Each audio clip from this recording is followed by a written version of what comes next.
రాష్ట్ర మాజీ ముఖ్యమంత్రి వర్యులు శ్రీ వైఎస్ జగన్మోహన్ రెడ్డి గారి పిలుపు మేరకు డిఎస్సిలో జరిగిన అక్రమాలకి నైతిక బాధ్యత వహిస్తూ పేపర్ లీకేజ్ మన విద్యాశాఖ మంత్రి నారా లోకేష్ గారు వెంటనే రాజీనామా చేయాలి అని డిమాండ్ చేస్తూ ఈ రోజు ఆంధ్ర రాష్ట్ర యువత గొంతుకగా మారి వైఎస్ఆర్ కాంగ్రెస్ పార్టీ వాడ ప్రతి జిల్లాలో ప్రతి మండలంలో చాలా పెద్ద ఎత్తున ఈ రోజు ర్యాలీ నిర్వహించడం జరిగింది.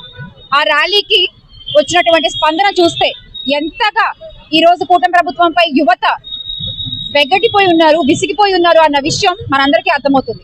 ఈ రోజు వైఎస్ఆర్ కాంగ్రెస్ పార్టీ ఆంధ్ర రాష్ట్ర యువత కలిసి ప్రస్తుత ప్రభుత్వాన్ని 4 డిమాండ్లు చేస్తూ ఈ ర్యాలీ నిర్వహించింది. ఒకటి, వెంటనే డిఎస్సిలో జరిగినటువంటి అక్రమాలని కనుక్కోవడానికి దానిపై వెంటనే సిబిఐ దర్యాప్తు జరగాలి, నిందితులకి శిక్ష పడాలి, దానికి ఆ అక్రమాలకి అన్యాయాలకి నైతిక బాధ్యత వహిస్తూ లోకేష్ గారు రాజీనామా చేయాలి అనేది మొదటి డిమాండ్ అయితే, తర్వాత విద్యా దీవెన, వసతి దీవెన, ఫీజు బకాయిలు విద్యార్థులకి వెంటనే చెల్లించాలి అనేది రెండో డిమాండ్. తర్వాత మీరు ఇస్తున్నటువంటి నిరుద్యోగ భృతి 3000 ఏదైతే ఉందో ఇప్పటి వరకు ఇవ్వనటువంటి బకాయిలతో సహా వెంటనే చెల్లించాలి. ఈ డిమాండ్లతో పాటుగా మీరు గనక ఈ నైతిక బాధ్యత వహించి రాజీనామా చేయలేకపోతే బహిరంగంగా మీరు డిఎస్సి అక్రమాలపై మీరు చేసినటువంటి తప్పుల్ని మీరే ఒక మీటింగ్ పెట్టి ఒప్పుకొని, లేదా మా నాయకులతో కలిసి చర్చకి సిద్ధమా చెప్పండి. ఈ రోజున నారా లోకేష్ గారు ఏదో అంటున్నారు, జగన్ గారు రావట్లేదు నేను పిలుస్తున్నాను అని. బియ్యానికైనా కయ్యానికైనా సమవుజ్జి ఉండాలండి. మేము ఇంతకు ముందు ప్రెస్ మీట్లు పెట్టి వైఎస్ఆర్ కాంగ్రెస్ పార్టీ నాయకులు కావచ్చు, మేము చాలా సార్లు చెప్పాము, మీరు మొదటిసారి ఎమ్మెల్యే అయ్యారు, మీరు మంత్రి అయ్యారు, కాబట్టి మీ హోదాకి తగ్గట్టుగా మన వైఎస్ఆర్ కాంగ్రెస్ పార్టీలో ఉన్నటువంటి మంత్రులు మీరు చెప్పండి ఎవరు రావాలో, వాళ్ళు వస్తారు, మీతో బహిరంగంగా చర్చకి పాల్గొంటారు, మీరు దానికి రెడీయా? అది చెప్పకుండా జగన్మోహన్ రెడ్డి గారు రావట్లేదు అంటే చంద్రబాబు నాయుడు గారు వస్తానంటే చెప్పండి, చర్చకి జగన్మోహన్ రెడ్డి గారు కూడా వస్తారు.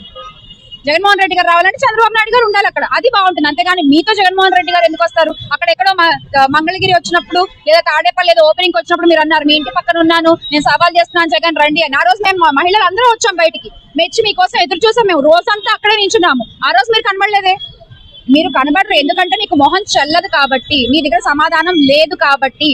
ఈ రోజున రోడ్డు మీదకి యువత వచ్చింది, మీ ప్రభుత్వం అధికారంలోకి రాగానే రైతులు రోడ్డు మీదకి వచ్చారు, మహిళలు ఎప్పుడో రోడ్డును పడేశారు, మీ ప్రభుత్వంలో మహిళల్ని ఎప్పుడో రోడ్డు మీద పడేశారు. ఇలాగా ప్రతి ఒక్కళ్ళు ఈ రోజు రోడ్ల మీదకి వచ్చి వాళ్ళ గోడు వెళ్ళిపుచ్చుకోవాల్సిన పరిస్థితి కూటమి ప్రభుత్వంలో ఉంది. ఖచ్చితంగా ఇది మారాలి. ఎలా అయితే నీట్ పరీక్షలో చేసినటువంటి తప్పిదానికి నైతిక బాధ్యత వహిస్తూ ధర్మేంద్ర ప్రధాన్ గారు రాజీనామా చేశారు, అలాగే ఆంధ్ర రాష్ట్రంలో జరిగినటువంటి డిఎస్సి పేపర్ లీక్ కి కూడా బాధ్యత వహిస్తూ పేపర్ లీకేజ్ లోకేష్ గారు రాజీనామా చేయాలి. చేసే వరకు కూడా యువతతో కలిసి వైఎస్ఆర్ కాంగ్రెస్ పార్టీ ఎంత ఉధృతమైన పోరాటాలకైనా సిద్ధంగా ఉంటుందని వైఎస్ జగన్మోహన్ రెడ్డి గారు సోషల్ మీడియా వేదికగా ఆల్రెడీ పంచుకోవడం జరిగింది. దానికే మేము కట్టుబడి ఉన్నాము, ఎంత వరకన్నా వెళ్తాము. మీరు రాజీనామా చేసే వరకు మిమ్మల్ని, మీరు ఎలా అయితే ప్రజల్ని రోడ్డు మీద పడేశారో మిమ్మల్ని రోడ్డు మీదకి లాగే వరకు కూడా వైఎస్ఆర్ కాంగ్రెస్ పార్టీ నిద్రపోదు. రాష్ట్రంలోని యువత, రైతులు, మహిళలు అంతా ఏక తాటిపై వచ్చి మీ రాజీనామా కోసం ఈ రోజు ఒక గొంతుకై ప్రశ్నిస్తారు అని మరొకసారి మీకు గుర్తు చేస్తూ, మేక్ ఆంధ్ర గ్రేట్ అగైన్ మీ జగన్ అన్న ఈ రోజు స్వచ్ఛందంగా ఒక పిలుపు ఇవ్వగానే రోడ్ల మీదకి వచ్చి ఈ ర్యాలీని, ఈ నిరసన కార్యక్రమాన్ని ఇంత విజయవంతం చేసిన ప్రతి ఒక్కరికి కూడా పేరు పేరున ధన్యవాదాలు తెలియజేసుకుంటున్నాను. మరిన్ని వీడియోస్ కోసం మన సిద్ధం స్టూడియోస్ ఛానల్ సబ్స్క్రైబ్ చేయండి. జై జగనన్న.